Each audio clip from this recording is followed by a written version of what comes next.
Uma petroleira que ficou para trás e vale a compra. A ação pagadora de dividendos, que é o coração da carteira.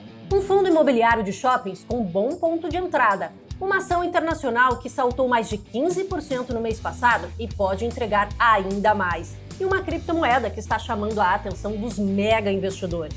As principais recomendações dos analistas para setembro você confere agora.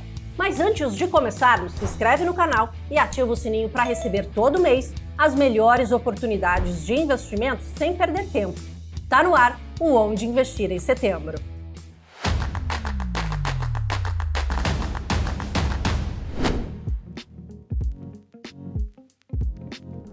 Setembro chegou depois de um mês muito positivo para quem investe. A bolsa brasileira subiu, o dólar ficou mais controlado e teve até uma criptomoeda bastante conhecida, mas que não é o Bitcoin, que surfou nessa onda de otimismo. Os resultados das empresas do segundo trimestre animaram bastante e reforçaram a ideia de que o Brasil ainda pode ser um bom destino para o dinheiro estrangeiro. Mas claro, nem tudo são boas notícias. A guerra comercial voltou a esquentar e as negociações entre Brasil e Estados Unidos não saíram do lugar.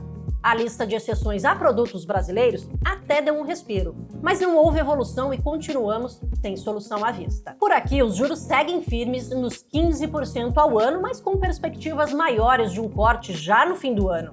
O governo ainda enfrenta pressão com os gastos e dificuldade para tocar pautas importantes. Apesar disso, a entrada de capital estrangeiro deu um gás para a bolsa e o real se fortaleceu com o dólar mais fraco globalmente. No cenário internacional, as bolsas americanas também tiveram ganhos e bateram novos recordes nominais, puxadas pelas grandes ações de tecnologia e pela expectativa de um corte de juros já na decisão desse mês. Com juros altos, tensões internacionais e a bolsa em um bom momento, a grande pergunta é: o que faz mais sentido ter na carteira agora? É isso que a gente vai descobrir no Onde Investir em Setembro. Neste primeiro bloco, vamos falar sobre as ações brasileiras para se investir agora. E para falar sobre esse assunto, estou aqui com Larissa Quaresma para comentar sobre as principais recomendações da carteira das 10 ideias para o mês que começa agora. Lari, obrigada pela participação. Agradeço mais uma vez pelo convite para a gente falar aí de estratégias em ações. Que estão se dando muito bem. Se a gente viu um julho bastante negativo, agosto se recuperou muito bem, com o Ibovespa subindo bastante esse mês, principalmente na reta final. O que você conta pra gente aí? O que está impulsionando as ações brasileiras? E claro, tem ainda espaço para crescer em setembro? O cenário internacional continua ajudando bastante, mas a gente teve alguns gatilhos locais também. Então, começando pelo internacional, a gente tem visto a consolidação daquele movimento pró-rotação de capital para emergentes. E nesse mês de agosto especificamente, isso se deu pela consolidação daquele cenário de corte de juros nos Estados Unidos. Ao longo do mês, a gente teve a divulgação de um dado de mercado de trabalho bem fraco nos Estados Unidos, com uma revisão forte para baixo dos 2 meses anteriores, o que mudou, assim, até de forma um pouco brusca a leitura, inclusive do Banco Central americano, sobre o estágio atual do mercado de trabalho por lá, né? E com isso, até o próprio presidente do Federal Reserve veio a público, em um discurso no simpósio de Jackson Hole, falar que entre os 2 mandatos do Fed, preocupação com o mercado de trabalho e preocupação com a inflação, a preocupação com o mercado de trabalho passou a falar mais alto, né? Ou seja, uma tendência maior para o lado dove, para o lado mais brando, mais pró-corte de juros. Então, com isso, a gente viu o mundo, a curva de juros americana, passando a incorporar aí uma probabilidade de mais de 80% do ciclo de corte de juros começar em setembro, no dia 17 de setembro nos Estados Unidos, com mais 1 ou 2 cortes ao longo do ano. Então, essa perspectiva de flexibilização na principal economia do mundo continua a tirar um pouco desse carrego do dólar, tirar a força do dólar e motivar a diversificação de recursos para fora dos Estados Unidos. E o Brasil se beneficia disso. No cenário local, a gente tem aí 2 gatilhos importantes se materializando, né? O primeiro é também uma consolidação do cenário de corte de juros muito em breve. A gente teve aí a 13ª semana consecutiva de revisão para baixo das expectativas de inflação 2025, as de 2026 pela 6ª semana consecutiva caindo e pela primeira vez em 26 semanas a gente começou a ver revisão para baixo na inflação de 2027. E isso é muito emblemático porque muito dessa revisão baixista para a inflação de curto prazo tem a ver com essa fraqueza do dólar, que acaba ajudando bastante a aliviar a pressão sobre os preços aqui no Brasil. Mas a partir de 2027 é provável que esse efeito já tenha se dissipado. Então o fato de começar a ver queda da expectativa para um horizonte tão longo significa que realmente os fundamentos da inflação estão se comportando melhor, né? Então a gente vê essa consolidação que o corte de juros no Brasil vai realmente acontecer muito provavelmente entre dezembro desse ano e janeiro do ano que vem, sendo que o cenário de dezembro tem ganhado cada vez mais força e eu não me surpreenderia se ele se tornasse consenso ao longo das próximas semanas, principalmente se o Banco Central americano cortar nesse dia 17 de setembro. Então, a gente pode ter, inclusive, um cenário de corte de juros sincronizado aqui no Brasil e nos Estados Unidos, que é algo que a gente não vê em um ciclo longo sustentado de flexibilização desde antes da pandemia. E esse é um cenário muito virtuoso para as ações brasileiras, né? Ele tende a potencializar os ganhos que vêm aí primeiro na forma de expansão de múltiplos e depois na forma de expansão de lucros das empresas. E o segundo gatilho aqui no cenário local é justamente o cenário eleitoral / político ou trade eleitoral, como alguns chamam. Ao longo do mês de julho, a gente viu o governo atual ganhar popularidade nas pesquisas, em função da bandeira de soberania nacional, né, da bandeira de contra-atacar, né, um inimigo externo, vamos colocar assim. E ao longo de agosto, a gente viu novas pesquisas saindo, mostrando essa vantagem se dissipando. E como a gente falou em diversos canais, né, a gente tinha um pouco dessa tese que isso poderia ser um tiro curto, a não ser que o governo realmente trouxesse uma solução diplomática efetiva para a questão da tarifa brasileira, o que não aconteceu.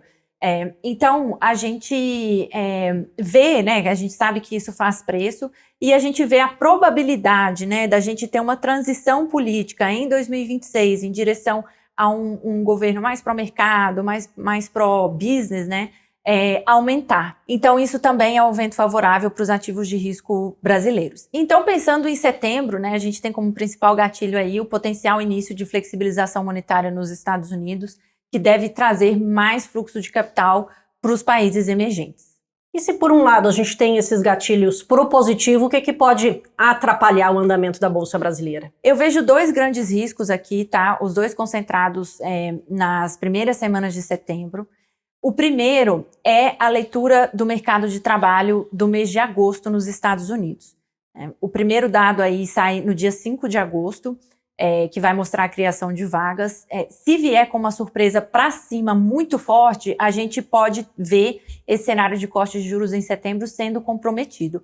Mas o discurso do Jerome Powell foi tal que a surpresa precisa ser muito grande para não começar o corte de juros em setembro, na nossa opinião.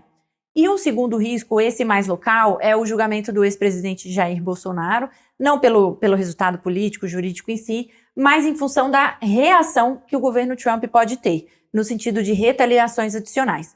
O nosso cenário base é de que, se houver retaliações, elas viriam na forma de sanções a indivíduos, o que não seria ruim para as ações brasileiras, né? É claro que não é bom para a imagem do país, não é bom para as pessoas sancionadas, mas é melhor do que vir na forma de tarifa, que parece estar fora da mesa nesse momento. Então eu vejo esses dois grandes riscos, mas o cenário base é: mercado de trabalho continua desacelerando, e se vier alguma retaliação vai vir na forma de sanções individuais.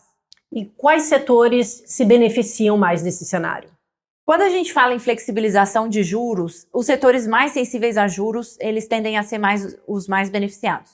Então, empresas voltadas para a economia doméstica, empresas que têm o que a gente chama de long duration, né, que são anos a perder de vista, a fio de crescimento, como é o caso das empresas do setor elétrico, setor de infraestrutura, que a gente tem um monte aí na carteira 10 ideias, e as empresas do setor doméstico mais voltadas para o cíclico, né, quando a gente pensa em varejo, por exemplo.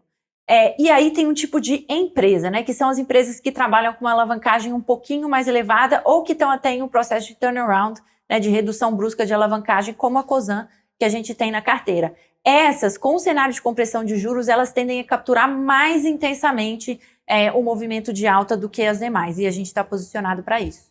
Quais são as principais indicações para esse mês? Eu reforçaria aqui Cosan, né, que se tivesse corte de juros lá fora tende a potencializar os ganhos. Colocaria aqui também Localiza, que é uma empresa que trabalha com uma alavancagem um pouquinho mais elevada, mas não tão alta quanto a da Cosan. E colocaria também, aí fora desse tema de domésticos, a Prio, que é uma ação que a gente está retomando ela na carteira das ideias nesse mês de setembro, porque ficou muito para trás, né? Caiu 9% só nesse mês de agosto, e a gente está tirando o Petrobras para colocar a Prio no lugar, para capturar realmente essa oportunidade de valuation. Então essas três aí são três para ficar de olho. E para conferir o relatório completo, só clicar no link da descrição aqui do nosso vídeo. E neste segundo bloco, vamos falar sobre as ações boas pagadoras de dividendos com o Rui Hungria, que já está aqui comigo. Rui, obrigada mais uma vez pela participação. Eu que agradeço, Paula. E Rui, falando um pouquinho sobre as ações brasileiras que se deram tão bem em agosto, mas também quem investe ali, claro, pegando ações boas pagadoras de dividendos, estão se dando melhor ainda nesse ano. A sua carteira Vacas Leiteiras está rendendo aí quase 200% do Ibovespa. Conta um pouquinho mais sobre esse resultado, o que levou esse resultado muito bom nesse ano. Sim, quando a gente olha o desempenho positivo do Ibovespa até aqui no ano, muitas vezes a gente esquece de olhar que, na verdade, o Ibovespa é uma composição de várias ações, né? Mas não tem sido um ano bom para todas as empresas, né? A gente está vendo ainda uma Selic muito elevada, então isso acaba atrapalhando o resultado das empresas, acaba atrapalhando o lucro de algumas empresas, principalmente aquelas ou mais cíclicas ou que têm um endividamento muito alto, por exemplo, né? Então o segredo, na verdade, tem sido escolher empresas que conseguem atravessar esse ambiente difícil da melhor maneira possível. Então, empresas que têm marca forte, que não dependem tanto da atividade econômica, que têm um endividamento baixo e não são tão prejudicadas com o aumento da Selic, que têm uma forte geração de caixa. Então, essas são as empresas que a gente tem visto performar melhor nesse ano, que, como eu disse, é um ano bom para o Ibovespa de maneira geral, mas tem empresas que não têm se dado tão bem assim com esse ambiente difícil, né? E por falar em distribuição de dividendos, Petrobras está na carteira, né? Esteve na de agosto, está agora na de setembro, mas novidades, né? Chegaram ali ao fim os testes ali na margem equatorial, muito importante ali para a companhia. Dependendo do resultado, né? Sendo positivo, como é que isso deve impactar ali na distribuição de dividendos da companhia? A gente não espera nenhuma mudança para já. O ciclo de exploração e produção de petróleo é um ciclo longo. Então, se ela tiver o aceite e realmente poder começar a explorar a região da margem equatorial, a gente prevê aí cerca de 3, 4 anos aí da etapa de exploração e a produção começando a acontecer ali mais para o fim da década, 2029, 2030, né?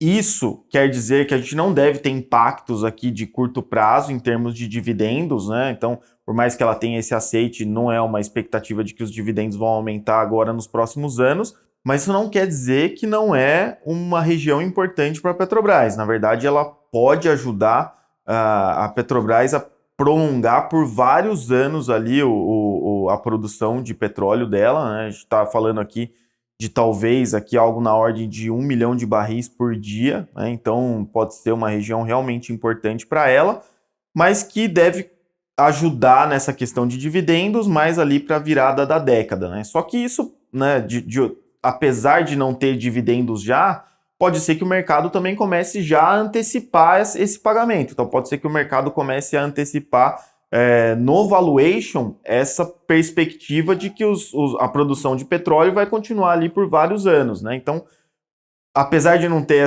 esses dividendos não caírem já, pode ser aí que a gente tenha até uma espécie de gatilho positivo no preço dos papéis, já tentando precificar essa produção futura, né? A gente também terminou a temporada de resultados do segundo trimestre em agosto e um dos destaques, Itaú, que chegou ali também a ventilar também próprio ali dividendos extraordinários, né? Ainda tem mais espaço para Itaú distribuir mais dividendos? Continua na carteira para setembro? Sim, a Itaú é uma das ações que estão há mais tempo na nossa carteira, né? A gente sempre tenta fazer alguns ajustes ali pontuais, mas a Itaú acaba sendo ali o coração do nosso portfólio, ali, da nossa carteira de dividendos. e os resultados do segundo trimestre mostraram o porquê, né? Resultados muito fortes, quanto a gente tem visto aí outros bancos com um pouco mais de dificuldades, o Itaú apresentando resultados acima das expectativas, revisando o guidance para cima, aumento de lucros, aumento de receita, enfim, uma série de fatores positivos, né, para os papéis e para os resultados futuros. E, inclusive, essa boa notícia aí, o CEO, né, o Milton Maluhy, acabou trazendo essa perspectiva de que a companhia faça um pagamento de dividendos ali extraordinários no começo de 2026, assim como já aconteceu nesse ano de 2025. Então, o Itaú, com essa sequência de bons resultados que ele solta um atrás do outro, ele tem conseguido fazer esse pagamento de dividendos extraordinários, está quase virando dividendo ordinário, né? Todos os anos ele tem conseguido pagar aí dividendos mais do que o planejamento, né? E isso, na nossa visão, deve continuar. O Itaú continua com um balanço muito sólido, como eu disse, revisou o guidance para cima, então perspectiva de que o resultado do ano seja ainda melhor do que se esperava ali no começo, e a gente, claro, tem perspectivas de que a gente tenha talvez aí uma desaceleração no segundo semestre, com a Selic ainda muito elevada, mas a gente entende que é um banco que tem um balanço extremamente sólido, que tem conseguido e deve continuar conseguindo superar aí as adversidades do mercado, inclusive com remunerações aí extraordinárias para os acionistas, né? E depois de Petrobras e Itaú, queria que você falasse um pouquinho aí. Tem novidade na carteira para setembro? Tem novidade. A gente aproveitou esse mês, todas essas questões aí de receios com tarifas, para colocar na carteira uma ação que acabou sofrendo aí com essas novidades, né, que foi a Eucatex, uma empresa que está na nossa carteira de dividendos do Vacas Leiteiras há algum tempo, e a gente entende que é uma empresa que tem muito potencial de crescimento ainda, mas ela está muito fora do radar. É uma empresa que está fora do radar, então acaba não estando precificada como a gente entende que deveria estar se fosse uma empresa que fosse mais conhecida. Tem apresentado resultados muito fortes. Primeiro semestre, ali, crescimento de receita de 15% versus o primeiro semestre do ano anterior, EBITDA subindo 30%, margens crescendo em 3 a 4 pontos percentuais, com perspectivas positivas aí para o resto do ano. Tem essa questão das tarifas, né, que é uma preocupação e, na verdade, ainda é algo indefinido, mas a gente entende que boa parte disso o mercado já colocou essa notícia positiva aí no preço dos papéis, né?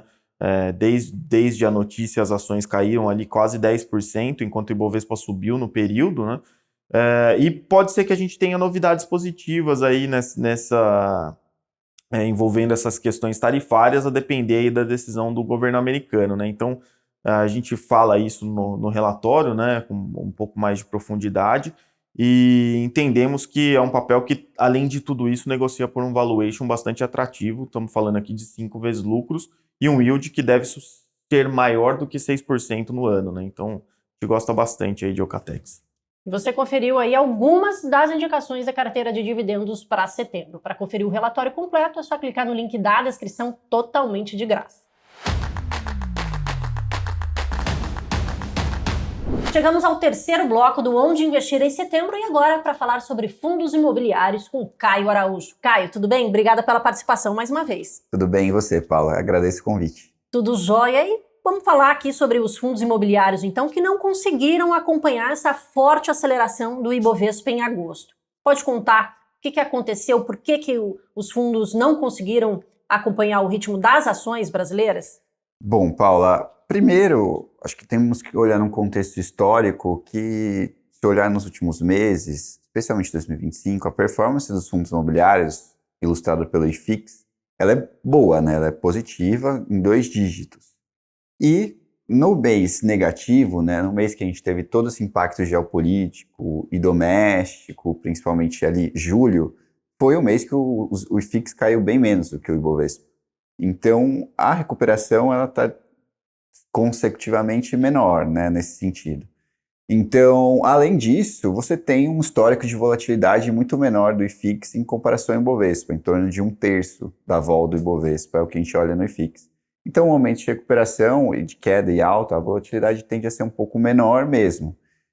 O que a gente costuma olhar é que esse tipo de descompasso que a gente tá viu em agosto costuma ser uma oportunidade, né? Até se olharmos aí nos últimos dias de agosto, o IFIX ganhou tração e eu entendo que isso possa continuar ao longo de setembro ou outubro. O mercado também já está antecipando esse corte de juros que estava programado só para 2026 para o fim deste ano. Como é que essa antecipação tende a impactar os fundos imobiliários? Na minha visão, de forma positiva, Paula, na nossa percepção, o início do corte de juros é um dos pilares fundamentais para a nossa tese de investimento em fundos imobiliários ao longo dos próximos anos. Inclusive, nós divulgamos uma recomendação institucional de aumento de exposição, mesmo que marginal, em ações e fundos imobiliários ali na última semana, muito pautado, entre outros motivos, nessa perspectiva de ciclo de afrouxamento monetário que está por vir, né? Ou a princípio deve chegar ao final do ano.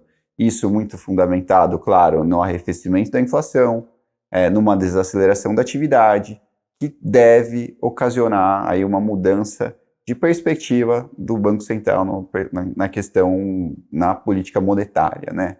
Então, esse ritmo de corte de juros, a gente sabe que nessa questão de juro alto, juro baixo, os fundos imobiliários são inversamente correlacionados, especialmente os fundos de tijolos. Então, enquanto o juro está alto, especialmente o juro futuro está alto, a tendência é de pressão nas cotas, e vice-versa. Hoje nós temos aí um cenário no qual boa parte dos fundos de tijolos estão com elevados descontos, o dividend yield, que é o dividendo sobre o preço da cota, está nas máximas, aí próximo das máximas históricas. Então nós temos um cenário no qual os fundos estão descontados, existe uma oportunidade de valuation e um gatilho interessante na política macroeconômica, que é a queda desse custo de oportunidade. Então esse é um dos pontos que na nossa percepção tem gerado inclusive tração para as cotas aí nos últimos dias e até nos últimos meses, dado que a gente já enxerga esse cenário na Empíricos, por exemplo, desde o primeiro semestre, né, com alguma probabilidade. E essa oportunidade maior nos fundos de tijolo fez com que você também aumentasse a sua posição para o mês de setembro na carteira? Para setembro, a gente sugere, na verdade, a manutenção da nossa alocação setorial. E eu explico por quê. Desde o semestre passado, da virada do semestre, a gente já estava observando esse cenário mais benigno, especialmente para fundos de tijolos, que capturam com mais vigor esse movimento dos juros, né, a queda dos juros. E desde então a gente já fez esse movimento gradual de, vamos dizer assim, trazer um pouco mais de risco para a carteira, diminuir um pouco a exposição em papel e alocar um pouco mais em tijolos. Então a gente se preparou ali na virada de junho para julho. Julho veio com um caminhão de notícias envolvendo o ambiente geopolítico. E agora a gente consegue ter mais visibilidade sobre o cenário, tanto geopolítico quanto monetário. Entendemos que estamos bem preparados desde então. Então, essa é a nossa percepção. A gente já teve um desempenho muito positivo acima do IFIX em agosto. E a tendência é que, caso esse cenário permaneça, a gente continue ganhando tração em relação ao índice ao longo dos próximos meses. Qual fundo imobiliário você destaca para esse mês de setembro? Vamos reforçar a posição no HS Malls, que é o HSML11. Entendo que ele seja um fundo interessante para capturar esse movimento, caso aconteça.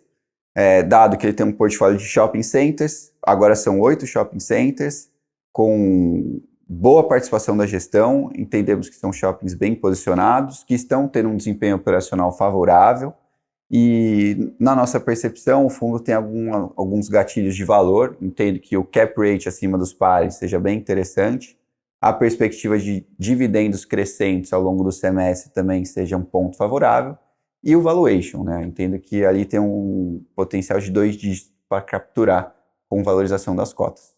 Você conferiu uma das 5 indicações da carteira para setembro. Para conferir o relatório completo, só clicar no link da descrição, totalmente de graça para você.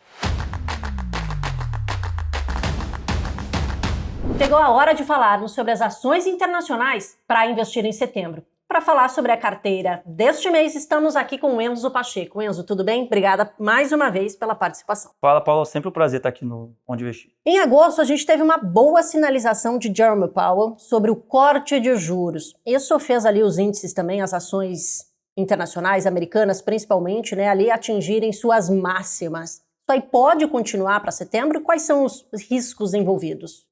Paulo, a gente viu uma mudança do Jerome Powell em relação à última declaração dele, né, quando ele divulgou a política monetária no final de julho, e grande parte dessa mudança foi que houve uma piora significativa no mercado de trabalho. Então, a gente teve agora, no final do mês de agosto, o simpósio lá de Jackson Hole, é um simpósio de política monetária, ele é acompanhado por banqueiros centrais do mundo inteiro, e lá o Powell ele fez o discurso, e ele deu essa afrouxada, né, no discurso dele. Ele estava com uma visão muito hawkish, muito a favor de manutenção de juros, para um discurso um pouco mais dovish, falando que, ok, a inflação ainda pode ser um problema, mas o mercado de trabalho vem piorando consideravelmente nos últimos meses. Vamos lembrar, o último dado de emprego, o pior nem foi o dado em si do mês, né? Foi a revisão dos meses anteriores. Então, isso reacendeu as expectativas dos investidores de um possível corte de juros agora em setembro de 0,25 ponto percentual, algumas apostas até indicando um corte até maior de 0,5. Mas, ao que tudo indica, se vier o corte, deve vir de 0,25 mesmo. E aí, como você falou, isso fez com que os ativos de risco se beneficiassem, principalmente aquelas empresas de menor capitalização. Então, quando a gente vê a performance no mês, né, quem se beneficiou mais foi o Russell 2000, né, o Russell 2000, que representa as 2.000 menores empresas de capitalização nos Estados Unidos. Subiu ali por volta de 5%, 6%. O S&P ficou com uma alta de 1%, 2%, mesma coisa do Nasdaq. Então, com essa perspectiva de corte, como essas empresas dependem mais de financiamento, de empréstimo para poder crescer, elas acabam andando muito mais do que essas maiores companhias. Mas também se beneficiaram, né, as grandes empresas nesse período. Por mais que as pequenas tenham se beneficiado, claro, o foco fica muito ali nas Big Techs, que também ali conseguiram ganhos neste mês de agosto. Mês passado, você tinha falado sobre esse aumento de posição justamente nas ações de tecnologia. Esse posicionamento continua para setembro? A gente mantém uma posição importante de tecnologia. A gente teve a temporada de resultados, né, no final do mês passado também. As Big Techs mostraram bons números e estimularam ainda mais aquele trade de inteligência artificial, porque o CAPEX, né, as projeções de investimento dessa companhia aumentando trimestre após trimestre. Isso significa mais chips, mais infraestrutura. E aí depois, quando a gente viu, inclusive, o resultado de NVIDIA em agosto, reforçando essa visão, né, os números vieram acima do consenso de mercado, crescimento de mais de 50%. A perspectiva que ficou com o resultado de NVIDIA é que ainda tem gás nessa tese de tecnologia. A própria ação da NVIDIA está ali um pouco segurando nos últimos dias, mas acabou se espraiando para outros players do segmento, né? Outros fornecedores de infraestrutura menores, outros fornecedores de chip acabaram também surfando. Então, eu acho que sim, é importante a gente ter uma exposição em tecnologia, mas não só tecnologia, né? Porque se você for olhar por valuation, o Nasdaq, o S&P, ele está negociando acima da sua média histórica de 5, 10 anos, o que poderia sugerir uma realização no curto prazo. Então, assim, a gente tem que ter uma exposição em tech, porque IA continua forte, mas não só tech, porque numa eventualidade de uma realização, esses papéis podem sofrer um pouco mais. O grande questionamento de NVIDIA é justamente se ela vai continuar com esse crescimento exponencial. Isso acaba segurando, então, ali vamos dizer assim, a manutenção ali da alta das ações? Paulo, NVIDIA, ela foi a primeira empresa a atingir a marca de 4 trilhões de dólares. Se você perguntasse para qualquer pessoa 5 anos atrás, falasse que a NVIDIA poderia valer 4 trilhões de dólares, ninguém falaria que seria possível. As empresas, quando elas estão nesse momento assim, de uma grande mudança tecnológica, grande inovação, a gente até tem dificuldade, às vezes, de saber qual é o real valor que aquela companhia pode ter. Porque, como eu falei, a demanda por inteligência artificial era uma que aumentou exponencialmente nesse período, né? Então, a cada resultado da NVIDIA, ela fala que ela vai conseguir manter uma taxa de crescimento de 2 dígitos, né? Ela anunciou que para o próximo trimestre, a expectativa é de uma receita da ordem de 54 bilhões. Ela vai manter uma taxa de crescimento acima de 50% por 10 trimestres consecutivos. E, assim, não parece que vai desacelerar tão fortemente essa demanda. Então, assim, fica até difícil a gente falar, a NVIDIA vale 2 trilhões, vale 4 trilhões. Tem gente falando que ela pode valer 10 trilhões. Porque, de novo, ela está ali, ela é a vanguarda da tecnologia de inteligência artificial. Então, não tinha nenhuma empresa para a gente utilizar como parâmetro nesse segmento. Então, assim, obviamente, tudo que sobe muito rápido, e a NVIDIA é um caso, inclusive, em 2025, as ações agora estão subindo cerca de 30%, mas se você for pegar desde a mínima do tarifaço ali em abril, as ações sobem mais de 100%. Então, é natural que em um momento a ação ela fique de lado, caia um pouco, mas, assim, isso não significa que a tese deixou de ser válida. É só que tem que ter uma certa consolidação, né? Nada vai crescer infinitamente, né? Como eu falei, as próprias ações da NVIDIA, que no começo do ano eram altamente demandadas, os investidores tinham uma perspectiva positiva, elas foram capazes de cair 50% na época do tarifaço. Então, assim, mas de novo, isso não impede que a ação continue se valorizando. Talvez tenha que gastar um pouco mais de tempo, né? Mas a NVIDIA não está na carteira de BDRs. A gente não conseguiu pegar a tese de NVIDIA, mas a gente tem algumas proxies, né, de NVIDIA. Então, no mês passado, a gente tinha colocado ações da TSM, que é a principal fabricante de chips para a NVIDIA. A gente manteve para esse mês, né, a ação ficou um pouco parada. Mas, de novo, né, se a gente tiver essa demanda continuando de NVIDIA, TSMC vai se beneficiar e a gente acha que a gente pode capturar valor. TSMC, ela negocia historicamente a múltiplos bem menores do que a NVIDIA. Tem lá as questões de ser uma empresa de Taiwan, que pode sofrer questões geopolíticas com a China, mas dada a importância da companhia, dada a capacidade de crescimento dela, eu acho que é uma tese super interessante, mesmo com a alta que ela já teve no ano. E para a carteira em setembro, o que você pode destacar para a gente agora que está começando o mês? Eu aproveitei para setembro e a gente fez algumas alterações, acho até mais do que a gente faz normalmente para a carteira. Aproveitou a alta de alguns papéis. Por exemplo, a gente reduziu as ações da Berkshire, eu acho que tem que ter na carteira ainda. A gente reduziu marginalmente, né? Era uma posição de 15%, a gente colocou para 10%. Teve uma alta boa, né? Saiu ali dos $460 para $500 a ação, não a BDR, mas a gente usa normalmente a ação para fazer uma análise mais elaborada das teses.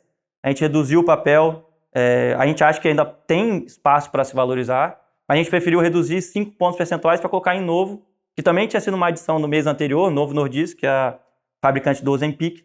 Ela foi a melhor ação da nossa carteira nesse mês, subiu mais de 14%. A gente tinha falado lá atrás, né? Uma ação que cai tão forte, igual o Novo caiu há 2 meses atrás, a tendência era ter um repique, uma retomada, mesmo que breve, no mês seguinte. E a gente conseguiu capturar, mas ainda assim o papel continua descontado na nossa visão. É uma empresa que ainda tem uma marca super importante, ela tem uma capacidade de fornecer o produto dela ao redor do mundo. Então, a gente acha que pode ter um espaço ainda para recuperação. Então, a gente preferiu reduzir um pouco o risco de Berkshire, que subiu bem, e quando você olha o indicador técnico, talvez esteja um pouco esticado, e aumentou a nossa posição de Novo, achando que pode continuar esse aumento, né? Acho que até no vídeo anterior eu tinha comentado que Novo podia ser um pouco mais de trade do que fundamento. Continua sendo trade, mas eu acho que ainda tem um pouco mais para a gente tirar desse trade no mês de setembro. Você conferiu algumas das recomendações para o mês. Para receber o relatório completo com todas as indicações, só clicar no link da descrição de graça para você. Chegamos no último bloco do Onde Investir em Setembro e para conversar com a gente sobre criptomoedas, estou aqui com Marcelo Sestari. Tudo bem? Tudo ótimo, Paula. Mais um episódio, sempre um prazer e vambora. Prazer é nosso e já começando falando da maior criptomoeda do mundo, que alcançou o recorde histórico em agosto, mas acabou perdendo força. O que aconteceu para ter esse movimento do Bitcoin? Assim, o mês de agosto foi um mês positivo para o Bitcoin, mas no final do mês a gente teve bastante realização de posição. Então muitas pessoas que estavam lucrando, muitos investidores que estavam lucrando, realizaram suas posições e certamente isso acabou desalavancando um pouco o mercado. Então a gente também teve muitas posições que estavam alavancadas de investidores que acabaram sendo liquidadas e isso obviamente impacta o preço. E acho que por fim a gente teve os dados inflacionários dos Estados Unidos que vieram morno, né, não animaram tanto os investidores e isso consequentemente afetou por uma falta de catalisador de preço no curto prazo. Já o Ethereum foi na direção contrária do Bitcoin, bateu os recordes e foi o grande destaque do mês. Por que houve essa diferença de movimentação entre as duas maiores criptomoedas? O Ethereum ele atingiu sua nova máxima histórica na marca dos $4.946 no mês de agosto. Isso foi muito por conta de institucional entrando no mercado mesmo e comprando o Ethereum. Então, muitas empresas começaram a acumular Ethereum e anunciar que iam fazer tesouraria de Ethereum, né, dentro das suas operações, e isso impactou completamente o preço do ativo. Quando a gente olha também a captação dos ETFs de Ethereum, né, eles captaram absurdamente, e se a gente compara desde o início da história da criação dos ETFs de Ethereum, o mês de agosto, né, até o mês de julho também, foram os meses de maiores captações. E em comparação com o Bitcoin, né, os ETFs de Ethereum também captaram mais do que o ETF de Bitcoin. O volume negociado de Ethereum também foi maior, né, nos últimos 40 dias, se eu não me engano. Então, assim, o sentimento em relação ao ativo, principalmente por parte do institucional, mudou muito em relação a esse mês. Isso acabou, né, impactando completamente o preço. Hyperliquid também ficou muito hypado em agosto, mas acabou, parece que, perdendo também certo interesse dos investidores? Houve uma movimentação contrária ali meio parecida com o Bitcoin? O que acontece, na verdade, é que Hype é uma altcoin, né? Então é um ativo que tem muito mais volatilidade em relação ao Bitcoin, né? Em períodos onde o Bitcoin sobe, Hyperliquid pode subir mais, e em períodos onde o Bitcoin ele despenca, Hyperliquid pode acabar despencando mais ainda. E como os dados macroeconômicos, né, eles não vieram tão bem no mês de julho, desculpa, no mês de agosto, isso acabou impactando completamente não só o mercado de cripto, mas os ativos que são alternativos como Hyperliquid, então acaba sofrendo um pouco mais. No cenário local, começamos discussões sobre reserva estratégica de Bitcoin pelo governo e também a regulação das stablecoins. Queria que você falasse um pouquinho, isso é um bom passo importante para que Bitcoin, criptomoedas ganhem ainda mais espaço? Assim, são dois pontos muito importantes de serem discutidos. Eu fiquei feliz que essa discussão começou a entrar em pauta dentro do Brasil. Óbvio que não foi muito bem visto, né? A gente poderia ter sido mais bem visto por parte dos políticos, né? Por parte dos empresários dentro do Brasil. Mas são duas pautas que eu acho que são muito importantes, tanto a reserva estratégica de Bitcoin, né, dentro do Tesouro Brasileiro, quanto a regulamentação de stablecoins. E eu acho que esses dois pontos, todos os países do mundo, na minha opinião, eles vão adotar tanto uma reserva estratégica de Bitcoin, tanto uma regulamentação de stablecoins. E aí é aquela história, né? Quem fizer por último vai acabar sendo mais prejudicado e ficando para trás. Então, assim, por mais que não avançou no Brasil ainda, só o fato disso já está sendo discutido, né, e levantado em pauta já é muito positivo. Existem outras criptomoedas, ativos digitais que estão no seu radar agora para setembro? Tem alguns. Eu ficaria de olho em Solana, né? Alguns investidores grandes do mercado de cripto, como por exemplo o Galaxy Digital e o Jump Crypto, eles anunciaram que pretendem acumular $1 bilhão para comprar Solana e criar uma empresa com treasury em Solana, né? Então, basicamente, eles querem comprar uma empresa de capital aberto lá dentro dos Estados Unidos, levantar capital e começar a comprar Solana. Então, assim, isso é um movimento que a gente já viu acontecer com o Bitcoin lá no começo e com o Ethereum nesses últimos meses. E agora, provavelmente, a gente vai ver esse caminho acontecer para Solana, o que eu acho que vai ser muito positivo para o ativo, então eu ficaria de olho. Quer ficar por dentro de tudo que acontece no mundo cripto? Se inscreva no link da descrição, totalmente de graça. Encerramos mais uma edição do Onde Investir com os destaques e oportunidades que podem fazer a diferença na sua carteira. Gostou das análises? Então aproveita, curta o vídeo, compartilhe com quem precisa investir melhor e ative o sininho para não perder as oportunidades do mês que vem. A gente se vê lá!